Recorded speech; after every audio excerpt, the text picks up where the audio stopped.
You study relentlessly, every hour fueled by fear of seeing the big 4-0, that 40% again on the face of your class test. Now, sleep is becoming optional.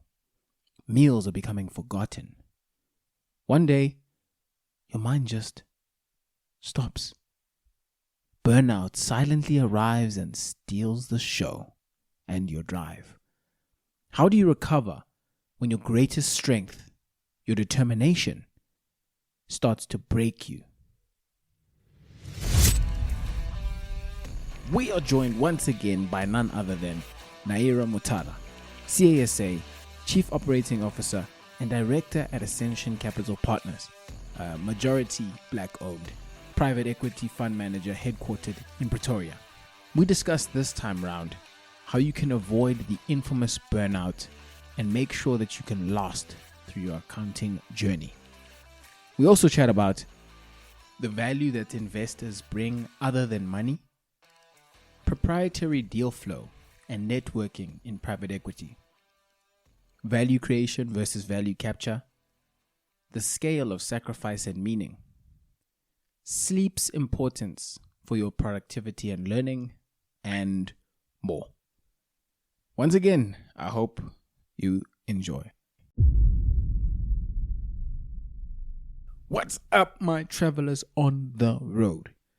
We are carrying on once again with Private Equity Month this March, where we chat about all things private equity. If you are not aware of what private equity is, I highly recommend part 1. It'll be linked in the show notes, where we explore exactly what this thing is called private equity. Just a quick disclaimer before the episode today: there's no medical advice.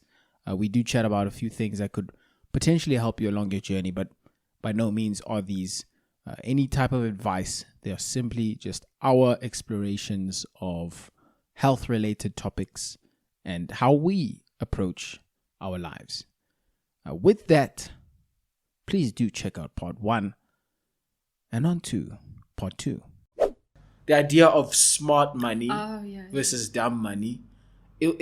I love it because I think it's an idea that I want to draw to around the value that you provide being more than capital. Because I think there's this misconception in South Africa, or I guess just maybe it's a general misconception, that investment, the whole investment realm is just about money.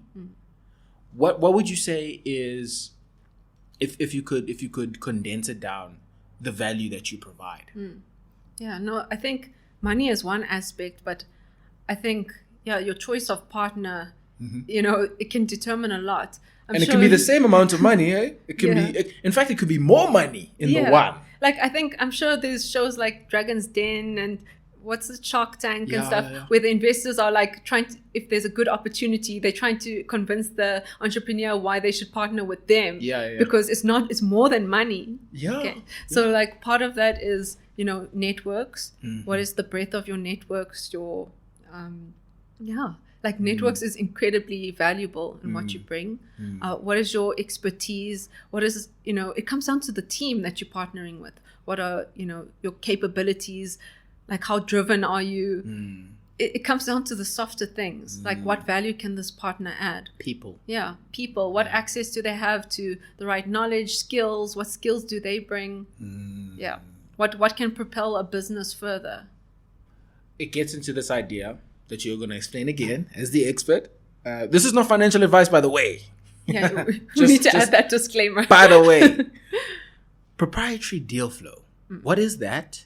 And can you just share with us a little bit about, in the private equity sense, what it is? Okay, so proprietary deal flow is, let me start with the opposite of that. For example, if a business is for sale, then maybe they partner with an investment banking firm or a corporate finance advisor, and then they market the business to various counterparties. So it's like an auction process. So they will target various buyers, and it's a auction process where you due diligence the business, you put in bids, and it becomes almost like a bit of a pricing war. So that's the opposite end of the spectrum. A proprietary deal flow would almost be a deal that you can identify in your network that's not known to others. And you find that through your own networks. For example, the people you know at banks, or people that you know in the industry, the uncle you chat to at a braai. There's no science. There's no science to deal flow. But your breadth of your networks, number of people, and depth of relationships, creates that word. I actually want to write that. So breadth of network, number of people, depth of relationships. Yeah, depth as well. So I would say like your quantity and your quality. Exactly. I would say the quantity and quality, and I want to also get, because I love the way that it's actually an art, because everyone wants the science part of it, but I feel like the art part of things it's just about connecting with who you are, because there's so much already in you, and if you can learn to connect with that through your designation, you're gonna find that when you're getting into private equity, you are the king of proprietary deal flow because you know yourself. And that's the art, and that's why there are various private equity firms out there, and they all have their own proprietary deals. It just comes down to the people. It comes down to the people. And what would you say are some of the keys, or in I guess in your experience, those, I guess I'll say, keys to proprietary deal flow? So it's just actually having an inquisitive mind. I think you've met one of our team members at Ascension, Tiniko. She's very good at just looking at and observing the world around her, being curious about businesses, and she doesn't hesitate to go to the front desk of a business that looks interesting and ask for a meeting. That's lovely. Like that's hunting. She's really, really good at hunting.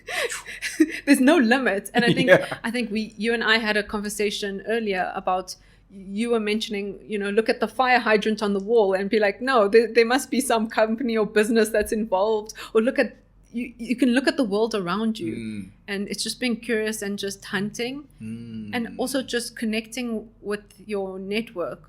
So like, even for people at your stage of life, your peers are the start of your network. The people, do you not know that? Like, the people you went to school with, the people you grew up with, the people who you are friends with at university. This is your network. These are the people that grow with you, and the relationships and friendships you form.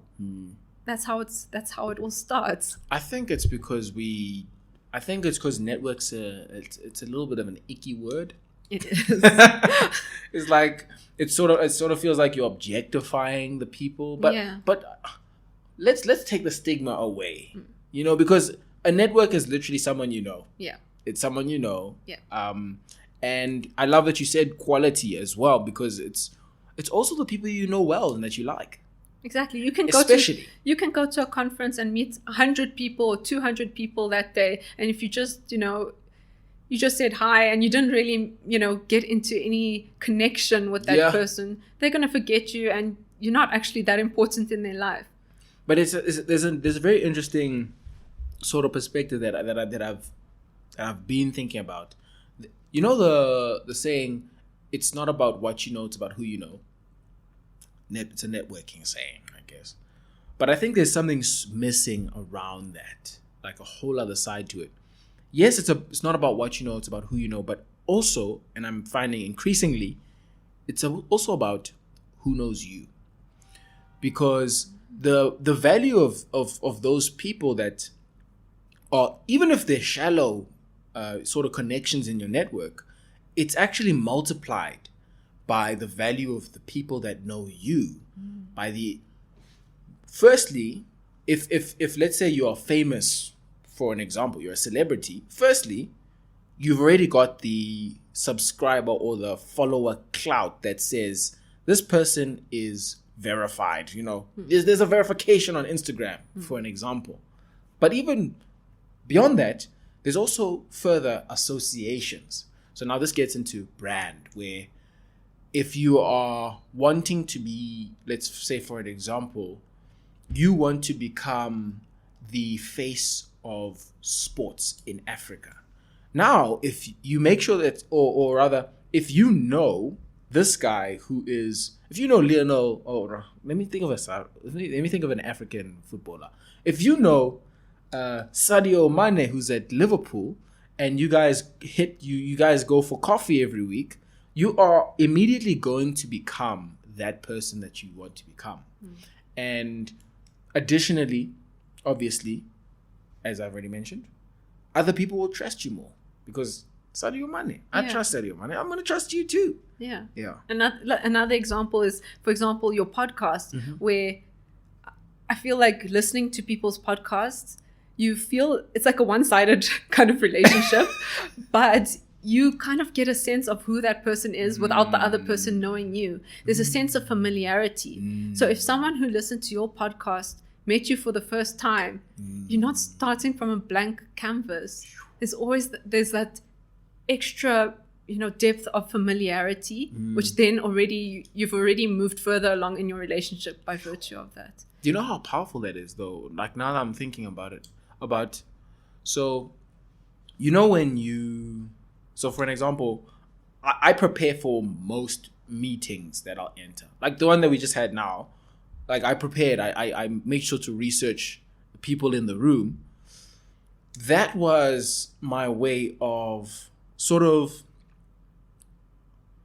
preparing the ground, making sure that the fields are fertile for obviously the interaction we had, to make sure that people like me and that I like you, because familiarity, it already makes you more likable and makes interactions far better.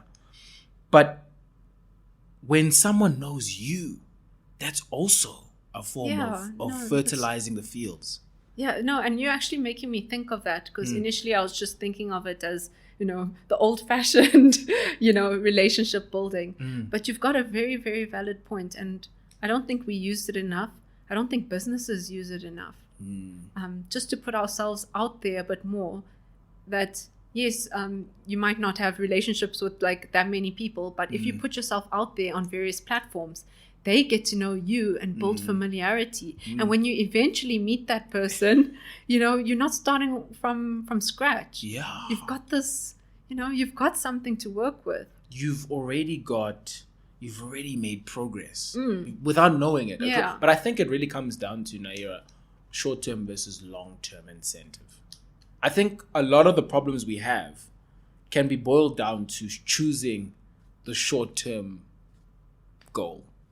It's like, because I think people, they view sort of meeting new people as a chore, because they're not going to immediately get from that relationship. And that's why I have this saying that I say with my family all the time: never network hungry. Because the moment you do that, you get into this short-term mind, and you get into this very desperate, very deprived, very selfish mind. Because when you're hungry, you need this guy. You need that opportunity. Yeah. But if you're fine, if you are satisfied, yet eager, and just curious, that's where the fields become fertile. And you don't even know that tomorrow, next year, 10 years time, you're going to plant a seed that's going to grow into something great. Absolutely. I mean, I think you already know that I hate the word networking. Yeah. I hate anything that sounds like networking. But it's a little icky. But it's weird that I hate the word networking, yet I love building meaningful connections with humans. That's all that, that's what I live for. I love building meaningful connections with humans. And I think it's important to not always want something from someone. I think, the best and most genuine relationships is when you're not expecting or wanting something from someone. Yeah. How do you think like we have more of that? Because we live in a country where there's a lot of lack. It's a tough one. But where do you think being being satisfied begins? Sure. Is this a deep question? It's pretty deep because, like, I really think being satisfied yet eager that's the disposition, man. That's where you want to be. Yeah. Sure. Maybe can you rephrase the question? I'm not sure I understand. Do you think there's anything we can do to be less deprived and to network less but build more meaningful connections? To be of that spirit of building connections and not networking. Do you think there's things we can do, or what do you think? Yeah, sure. That's a hard one to answer because from my perspective, I don't like being the salesman or the person that's wanting something from someone. I don't know if it's personality traits. I don't know. Like for me, it's not in my nature to be like that. So that's why I'm finding it difficult to answer that question. But if I had to throw it back to you, what do you think? I love that you said nature, because I think there are salespeople. There are natural born salespeople, people that are more inclined towards the thing. Although sales is a skill, it's not that you can't do it. But I think there are... This is tough, man. This one we will think about. Yeah, it's I think just awareness of it. I think if maybe a person, awareness. Yeah, if a person just has awareness and realizes, no, don't just go, trying to get something out of someone. Just look at the human in front of you and connect with the person in front of you. That's what it's about. Not wandering and weaving to find out what can this person do for me. That's never how a good network will ever help you in life. Because like today, what I see everywhere is the rulers, the kings, the queens, the killers. They are servants. It is crazy. They are servants of the people. The people that run things are the most selfless. How crazy. Yeah. So it's like, I just think so. I have this other idea of, it's a sort of a mental model of value creation versus value capture. And I really also believe that the more we can just focus on creation and less on capture, the more everything, as well as yourself, gets better. Because, like I even think about this podcast for an example. If you focus on capture, what you're missing is the thing that you have to create, which enables capture. Yeah. And that is the thing. Like, even money, it's such a big idea, but money, it's also this misunderstood thing because we think money is valuable. It's not. Money is not value. It's a representation. It's our representation of value. Yeah. And therefore, we need to start at value before we even think about money. Yeah. We need to get better before we get rich. Yeah. We need to get better before we get famous. Yeah. But we need to just focus on the giving. That's my, I don't know if it's a contrarian view. No, I like that view. No, the giving. And also, like, as you're saying, money, it's so crazy. It's numbers on a screen. That's all it is right now in today's day and age. It's not anything except a number on a screen. It's a number. Like, imagine if something happened in the universe and then, like, the whole earth had, like, a glitch and then all computer systems, like, wiped out and then, like, the money that you had that was just on a screen gets wiped out. Where's it? Yeah. It's gone. Exactly. It's so funny because even, like, so I have been, like, doing a little bit of research around, like, the financial markets and just the financialization of the world. It's so interesting. Like, how did paper money come about? You know how the dollar used to be backed by gold? Where did it go? Because now the dollar's backed by what? Debt. Where does money come from? And I feel like that's, like, not my problem. I think your problem is creating value. That's my thing. Yeah, no, I agree. I remember you mentioned last time, but you're going to tell us now, what are some of the top lessons that you've learned throughout your career? I don't know if you have them written down, But like, let's say, what are your top 5 lessons Yeah. from your career? You can go back to those ones that we chatted about. Sure, I can just reflect on some of my experiences. And unfortunately, sometimes when you share experiences, I sometimes think lessons need to be learned through your own experience. Because if someone even told me about certain things to watch out for before, and people actually did when I was going through it, but I actually had to go through it the hard way. Sometimes the only way to learn things is hard lessons. Yeah, but it's nice. It's like pre-reading. It's like pre-reading. And then you made the mistake. You're like, okay, I knew, so I'm not going to do it this time. Exactly. Yeah. So the first thing or challenge that I faced in my career is burnout. I experienced that about twice in my career. After the first time, I actually said, this will never happen again. And then a few years later, it happened again. See, maybe pre-reading would have helped there. Yeah. So how it all went down is, I joined. Yeah, I was in an investment banking firm, and the reason why I burnt out is because it's quite a unforgiving environment. A very, I would say maybe describe it as a cutthroat environment. So it wasn't just a combination of like late hours. It was the combination of very long hours paired with extreme pressure, where you can't make a single mistake and the volume of work would be insane. So for example, if you left at say 8 p.m. at night, it would mean you have capacity. Yeah. So you need to be working around the clock. All your awake hours need to be spent working. Yeah. And it was very tough. I did that for a few years, and it takes a toll on you physically, mentally, the relationships you have. You're unable to live a life outside of work. You'd eat all your meals at work. Yeah, that's a recipe for burnout. Yeah, but at the same time, I also don't regret the experience because, especially when I started back then, I had youth on my side. I was very ambitious. There's a lot I wanted to learn, and yes, I got an insane amount of experience through that decision and working in that environment. So I got to see a lot of exciting and thrilling things. Yeah. It did come with a cost. But then after I had experienced that, and I lost a lot of things that were important to me, your health and a lot of important things. Yeah.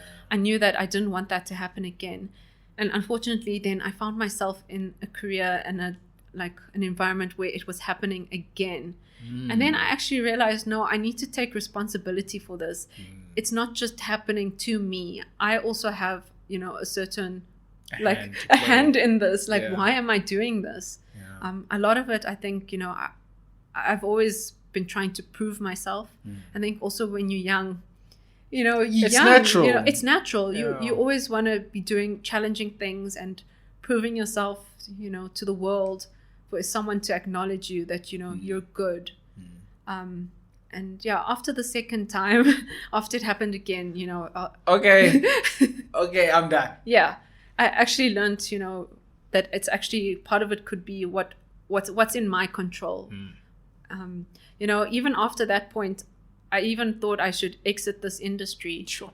And I actually took a year where. Oh wow. I took. Is that when you started riding horses?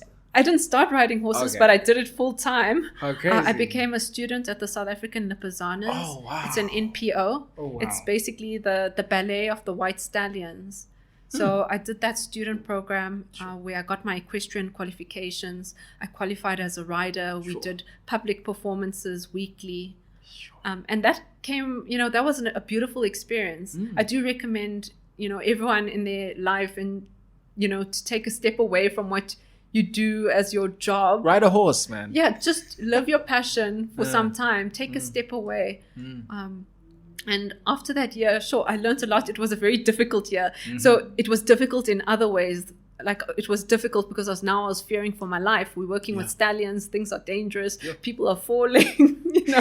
We have different problems, and it's very hard work. But now it's manual labor. Yeah. Sure. So I learned a lot of things. But then I knew I definitely didn't want to do that as my career or job, like being in the equestrian industry.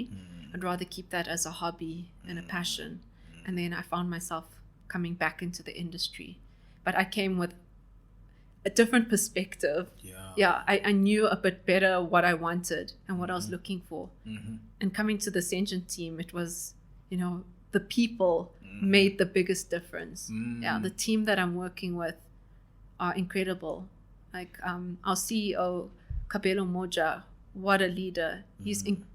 I have the highest level of respect for him. That is an incredible leader. No, he's a phenomenal guy. Yeah. I've met him. He's a phenomenal guy. So Burnout, I remember hearing that one of the sort of like in the scientific study of burnout, one of the key conditions of burnout is not having adequate motivation, i.e.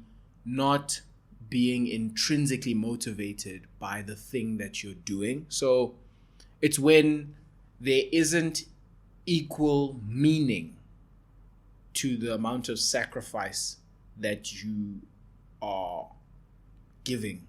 So I'm thinking about it in this other sort of mental model that I have of like there's this, it's called the scale of sacrifice and meaning.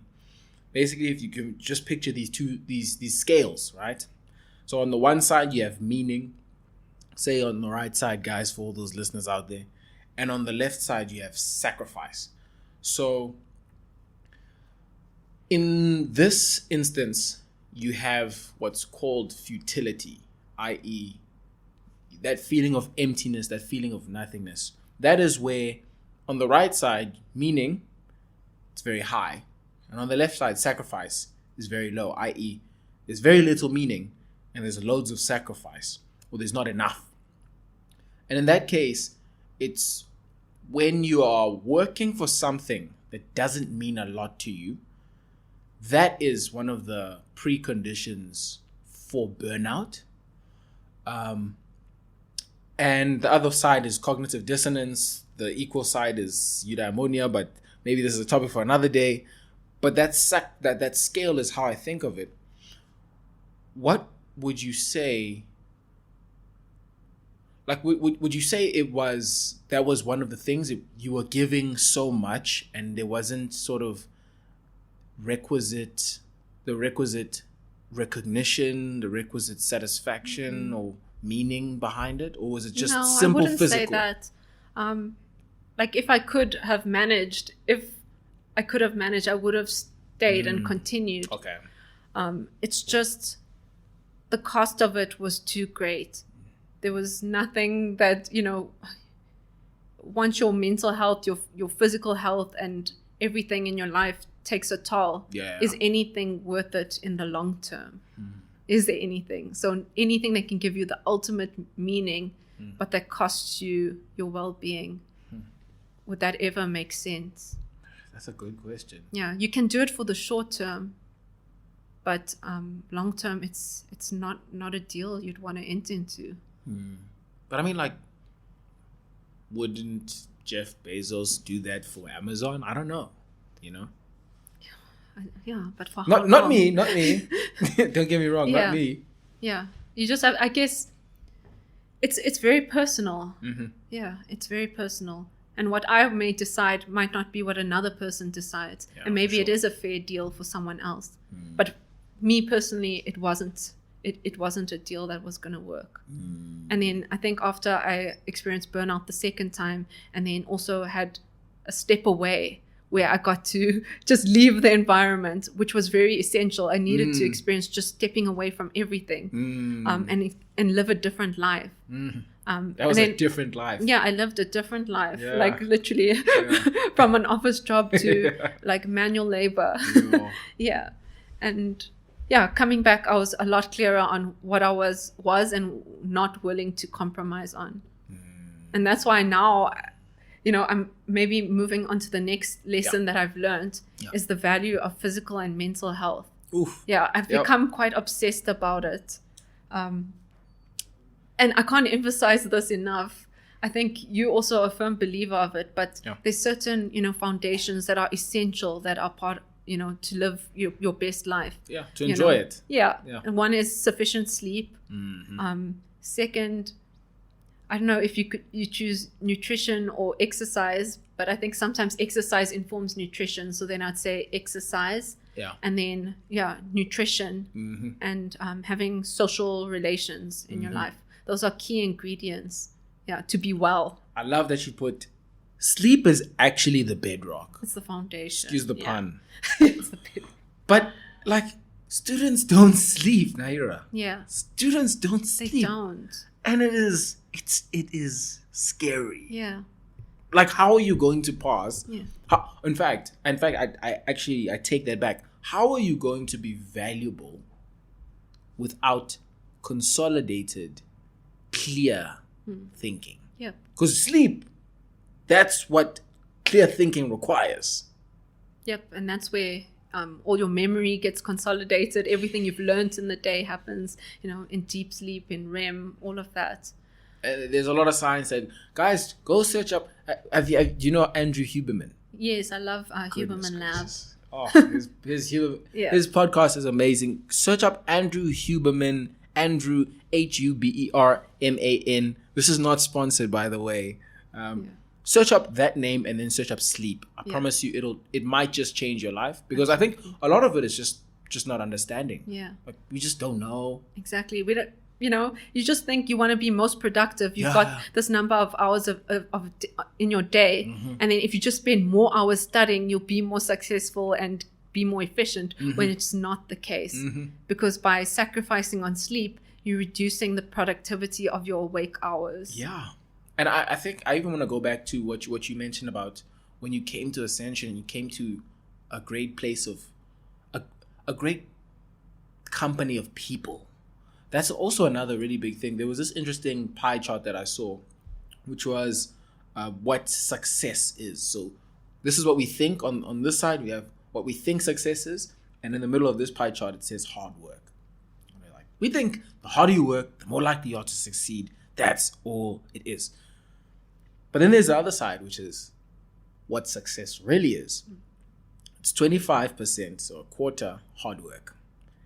It's another quarter who you work with, and the other half is what you work on.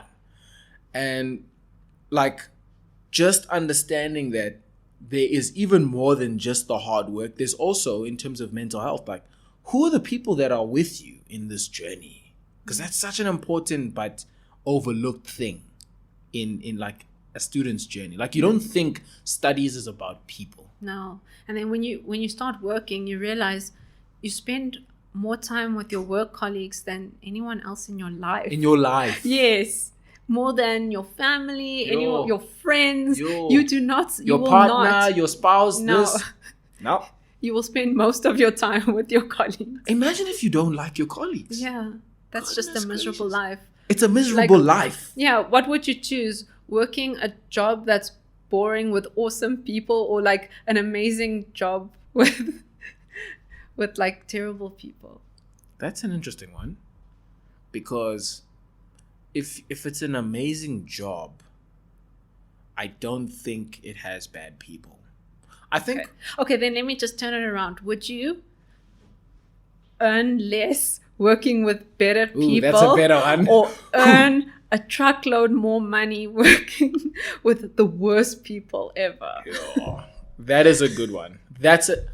I'm not going to answer that, but guys, think about that. I know a lot of people will choose money. but like, it is such I think that's a pretty important question to just at least look at. Yeah. At least look at it, because like, if we're thinking about what a career should be, it should be yours. It should be your career. And maybe there's some stage, right? Maybe there's a stage where you want to, because when you're young, you just hustle. You want money, you want success, you want this, all that stuff. That's cool. But also think about, in the long term, would you carry on with the job that you're doing now for the next 10 years? Think about that. Next one. Okay. Oh, sorry. Maybe before I get into the next one, can I just add a few little tips on some of the health things that I mentioned, please. Just so that your audience knows. But I'm sure if you listen to Huberman Lab, you'll get all the depth of info. But with sleep, I think it's important to have good sleep hygiene, which is like a regular sleep routine. Go to bed at the same time. Set an alarm for bedtime, not just wake up. Exactly. And even keep consistent with it on the weekends. Yeah. And then also minimize screen time, and you must make sure that you wind down before bed to help facilitate better quality sleep. Also, light viewing activities before bed. A lot of people have bright fluorescent lights at night, and that really messes up with our hormones and circadian rhythm. Yeah. Yes, it confuses your body because light viewing has a massive impact on how our body responds and has a good sleep cycle. So I recommend very dim lighting at night.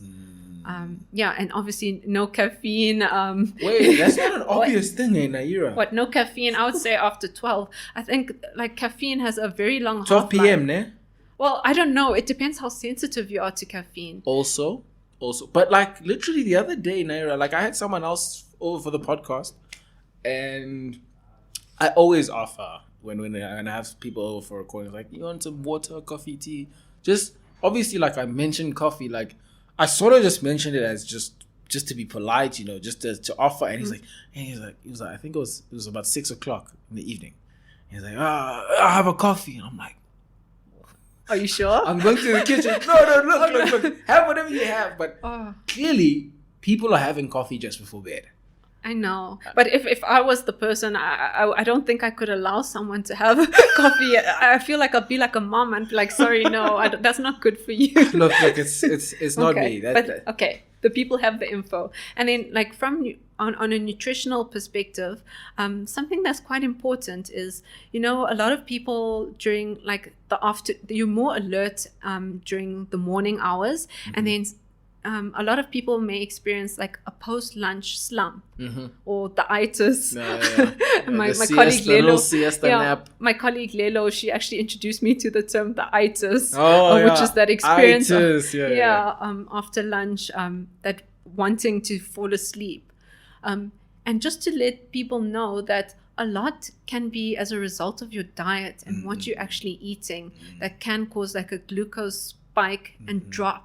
And it's the drop from that causes you to be sleepy. Yeah. So there's certain foods that you can eat and certain foods you can avoid to avoid having a slump so that you can have more productive hours in the afternoon. So a lot of like carbohydrate rich foods or anything that's going to spike your glucose, for example, potato, rice, bread, those are things that are very sweet, sugar. That's sugar. Actually going to give you, that's going to cause that slump, but you need to be able to keep your blood sugar levels more stable, so that you can do through protein, vegetables, those kind of things. So just bear in mind that the way you feel is not just necessarily normal, it's as a result of our diets. So if we start like re-looking at that, it can make a big impact in terms of your productivity. That's stuff that I only like started learning about and implementing recently. So my whole life, I just thought it's normal after lunch you feel like sleepy and you're unproductive. And then, it's something recently that I learned and I started implementing. And now for work, I try and avoid, carbs and heavy carbs. I only eat protein and veggies, specifically so that I can be productive in the afternoon. And that's huge because, like, there's a lot of things that we just take for granted and just assume. Like, we assume that you're meant to be tired after lunch. Okay. Might be the carbs, guys. It might be the carbs. But I think I encourage people to go and check it out. Even Huberman. Search up Andrew Huberman, glucose spike. I'm sure you'll probably find something. And you'll see, like, go on YouTube, guys. There's experts in these fields that are giving us crazy insights. Yes, this actually makes me think of an episode, Steve Bartlett, Diary of a CEO. With the glucose goddess. Yeah, that one is a must. That was amazing. Yeah, it's called, something about the glucose goddess. You need to listen to that, and then you will revolutionize your diet after that. Glucose is okay. Guys, go check it out. But just to add a last thing before you get on to your next one, glucose it's the energy source for all functions in the body, and your brain needs it, especially your brain. It can chow up to like 25% of all your calorie needs. Your brain needs a lot, basically, and glucose is the fuel. If you have glucose spikes, you are messing with your energy levels in general, and those are caused by, as what Naairah has already mentioned, high carb-rich foods, sugars, and things. You'll find that if you just have a little bit less bump at lunch, if you have a little bit less bread at lunch, you'll probably have more energy throughout. So just maybe try it. Try just to take out the carbs from lunch. You might see a difference. Yeah, and she has all interesting hacks, but you can listen to her. Something about consuming vinegar, water. Is it apple cider vinegar? Any type of vinegar. Any type of vinegar. Yeah, diluted in water. If you consume that before a meal, it reduces your glucose spike quite significantly. Also, the order of eating vegetables and then eating the carbs. Yes. So if you've got a plate of protein, carbs, and some vegetables on your plate, the order of eating is, if you start with your vegetable before the rest of the meal, you will also slow down your glucose spike, because there's fiber in vegetables, and that slows down the release of glucose into your blood system. Oh yeah, that reminds me of the whole fruit conundrum that we have. Oh my god!